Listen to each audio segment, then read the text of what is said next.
Hello everyone. Today we're going to be talking about one of the physics topics, which is kinematic viscosity. First of all, viscosity is a property of fluids that describes the resistance of a fluid to flow. Like imagine throwing a nail in a container of water and in a container of honey. We will see that the nail reaches the bottom of the container at higher weight in the water container than the honey container, because water is less viscous than honey, so less flow resistance.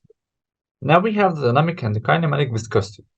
The kinematic viscosity is the ratio between the dynamic viscosity referred here as U in the equation and the density referred as rho of the fluid, and it's used to determine the viscosity of the fluid's resistance under gravitational forces only. So we disregard any kind of forces that might be involved. For the factors affecting, we have two of them. Temperature, which is inversely proportional to viscosity. So as we see here, as temperature goes up, viscosity decreases. And the second factor is the pressure. As we see here on the right, is directly proportional to viscosity. So as pressure increases, the viscosity increases as well. Next, we have the synonyms.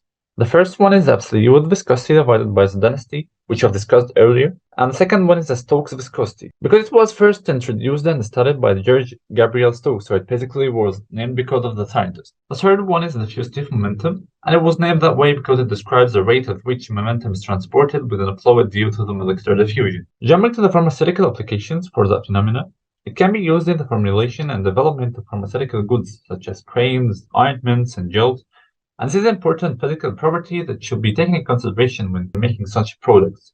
It is also used in quality control testing and to characterize the quality of a known oil, to know its nature and how pure it is, because everything has its own viscosity value. And for the biological applications, it is used in the field of the fluid dynamics and is important in the blood flow and nutrient transfer. Just keep in mind that any flow is associated with resistance, so the resistance here is the viscosity.